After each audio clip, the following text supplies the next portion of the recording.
Looking for a CRM solution for flexibly keeping track of all of your contacts, including people in your personal and business life? Notion is a great tool for this because of its customization possibilities. In this video, I wanted to give you all a template tour and tutorial of the personal and business CRM Notion template. This template can allow you to track calendar events, birthdays, anniversaries, follow-up reminders, but also client pipelines in case that you want to use it for your business. If you find this video useful, be sure to like, subscribe, and turn on the notification bell. Let's dive right in.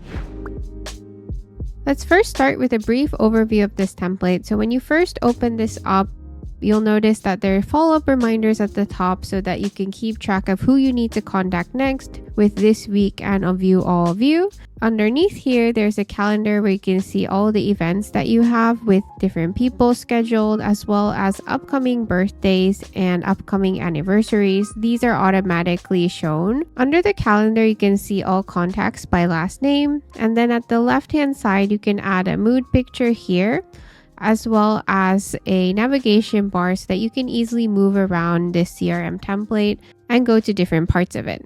Underneath the navigation are all of the databases. They're stored here safely so that you can make sure not to delete them. Everything else is a view of that database. So even if you delete something accidentally, it's always going to be in here. In general, for the dashboard, I recommend it mainly as a view only so that you can check the upcoming events and follow-up reminders. So to get started with using this template, I would recommend you to start by adding contacts. To add a contact, you can do so via this navigation bar and clicking add contact. You can also go to the contacts page so you can see all of your other contacts as well. And if I click plus add contact, I can get started here. Let's say that I have a contact named Samantha Roberts. The next step would be to add the relationship. So let's say that this is a coworker. If you want to add a new type of relationship, all you have to do is add it here. So for example, if she's also my neighbor, I could type neighbor like this and I'll see the relationship here. And next you can add a profile picture by clicking empty, embed link or file, and I'll add an embed link here and you'll see the picture. The picture is also going to be reflected on the gallery view on the contacts page. After that, you can even add a quick note. So you can say that I met her during an event. That's basically everything you need to add a quick contact. The other things about contacts is that there's a lot of properties that are built out by clicking the three dots here. So then you can actually add the last first name. So if you want to organize your contacts by last name, it's really important to add that last comma first name here so that you can easily organize them. The other thing is, for example, if Samantha actually goes by Sam, you could put Sam like this. Then after the name, you can track the workplace. So let's say that Samantha actually works at another company. So I can put sample company and I'll add plus new sample company, which adds that new company. Then there's also job title. If you need to create a new type of job title, you can also add it here. Let's say that she's the CEO, you could put that there. Then there's also URLs. So here you can be really flexible. Let's say that you want to add her Instagram, then you could add the link here. And all you need to do is make sure that it is a URL like this. So this is just an example. If she has other social accounts, you can just paste in more so that you can see them all like this. Next is the contact information. You can add preferred contact method. If she prefers text message, you could add that. Phone number, email address. You can also fill those in, and then address as well. And even a location tag. So this way you can easily see who in your contacts list lives in certain places if you want to meet up with them. Let's say that she lives in Washington, DC. You can easily add new options there. And the next thing you can add are birthdays. Here, if I add March 1st, 1990, then you can see her age immediately, automatically. And you can also see the next birthday. So the next birthday for her is going to be March 1st, 2026. You can also add an anniversary. If she became your coworker on a certain date, or you actually have a special anniversary, a friendship anniversary, or some kind of romantic anniversary, you can add them here. This basically works similarly to the birthday, so you can fill that in here. Then there's also likes and dislikes. So if you know that she really likes cake, or some kind of foods, activities. You can note those here. You can also note dislikes, like allergic to peanuts, in case that you have to cook for her or want to bring something nice for her. This is really useful. So then there's also client pipeline, where you can add her to your client pipeline. And there's also the relations, which I recommend you not to edit. Then there's also a event calendar. So if you have an event coming up with Samantha, you can simply add them in. For example, let's say that you're going to add an item here. This event is a coffee meeting, and you can already see that she's tagged here. The next thing you can see are all the notes. So let's say that you met up with her, you can add a new note about the meeting, and you can add a date here. You can add files and media, tags, URLs. And if you open this up, you can actually type into here. You can also set up different templates inside, which I'll also show in the notes section. The next thing you can see are gift giving and also gifts received. So this way you can track exactly what gifts that you want to give to her. And you can also track all of the gifts that you've received from her. So when you have an idea for a gift, you can simply add them in. Like you want to give a dinner gift card, you can think about what the gift type is. For example, if it's a birthday, you can add a value, and this is just an idea.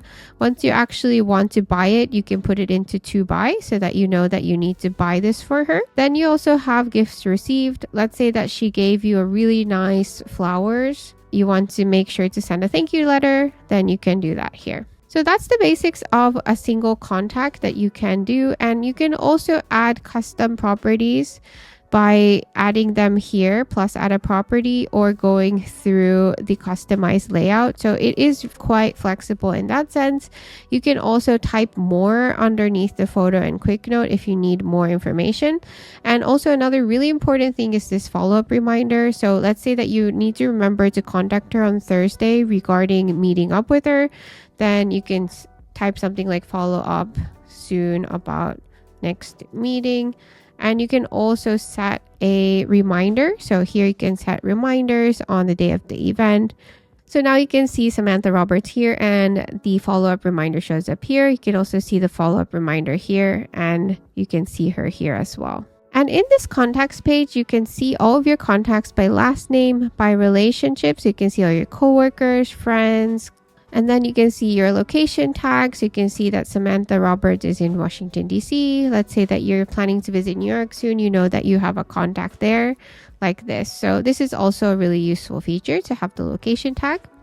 And up here, it's basically the same as in the dashboard. You can see your follow-up reminders for this week.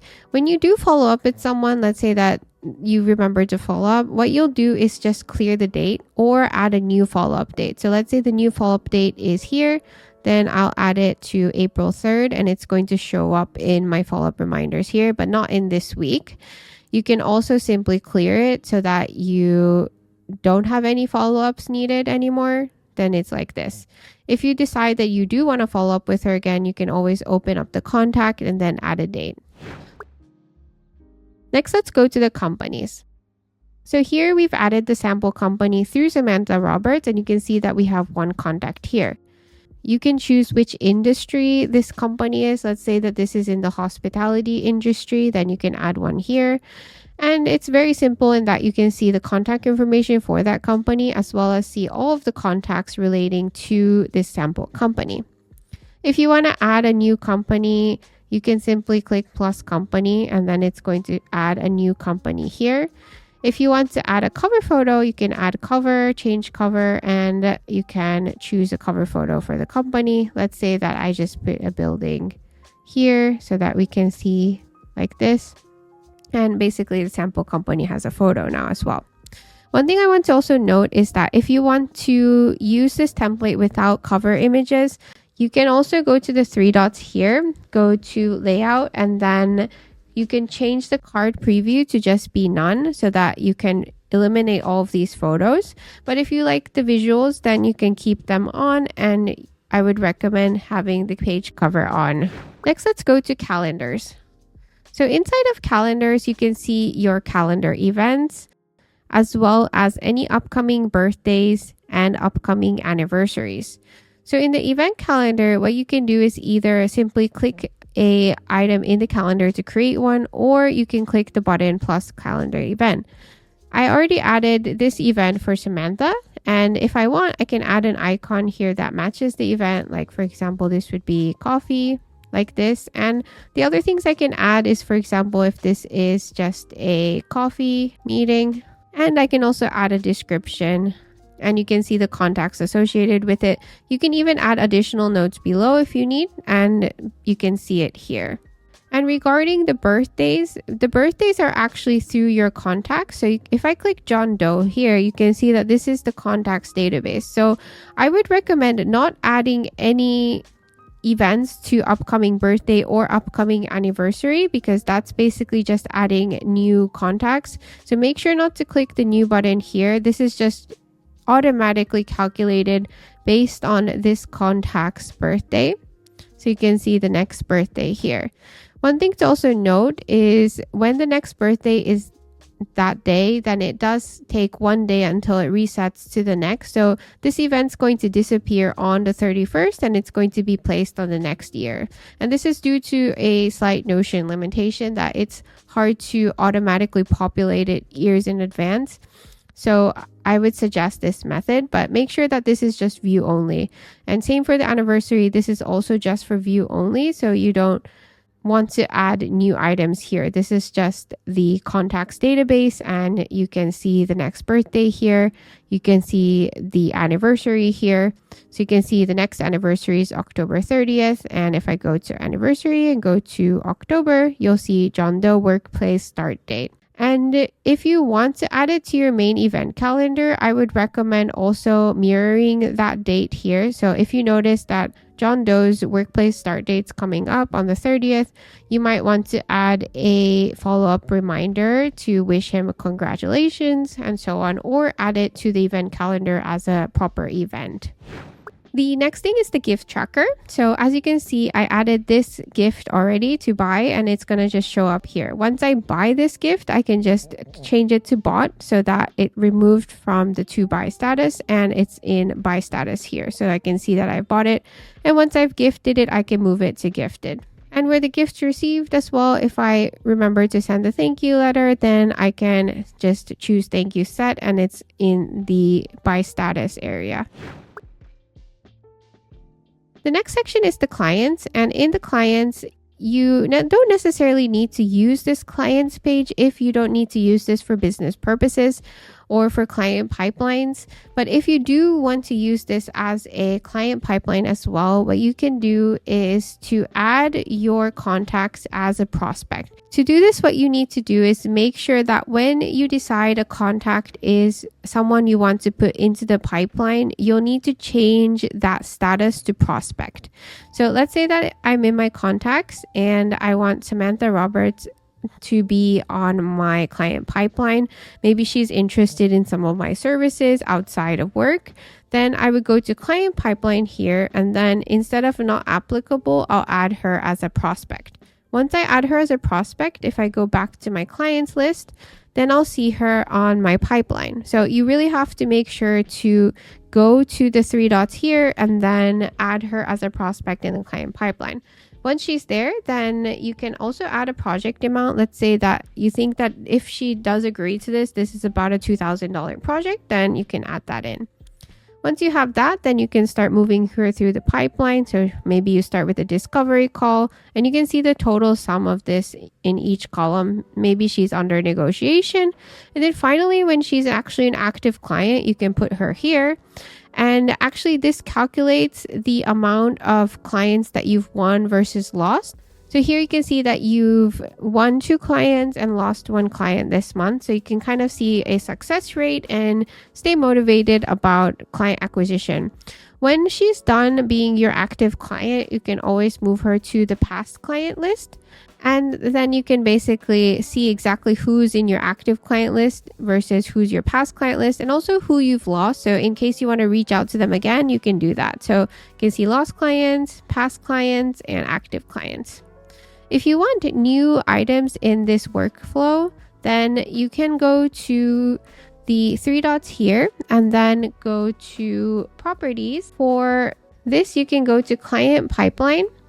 and then click the arrow here, and then you can edit this. So for example, if you want to add more statuses, you can add them here.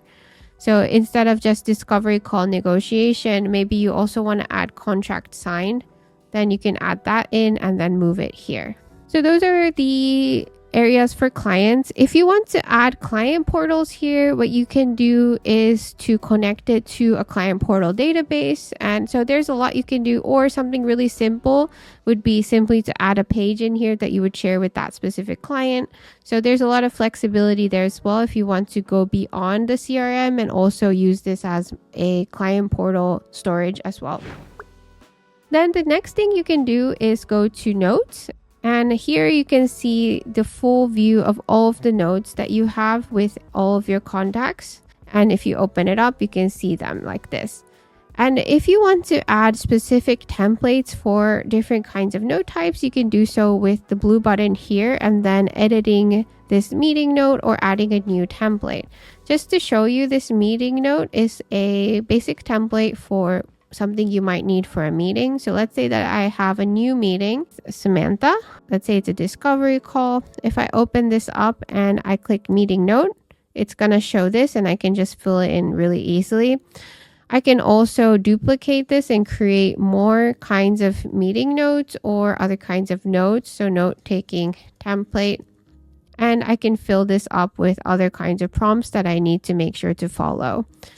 And if I open a new page here, then I'll see the note-taking template appear. So you can add custom note-taking templates in here as well. If you get a lot of notes and you need to add a new note, you can also click add note through here so that it's just at the top of the page. Thank you so much for watching. If you're interested in this template, be sure to check the link in the description. If you have any questions or comments, feel free to leave them below, and I hope to see you all in the next video.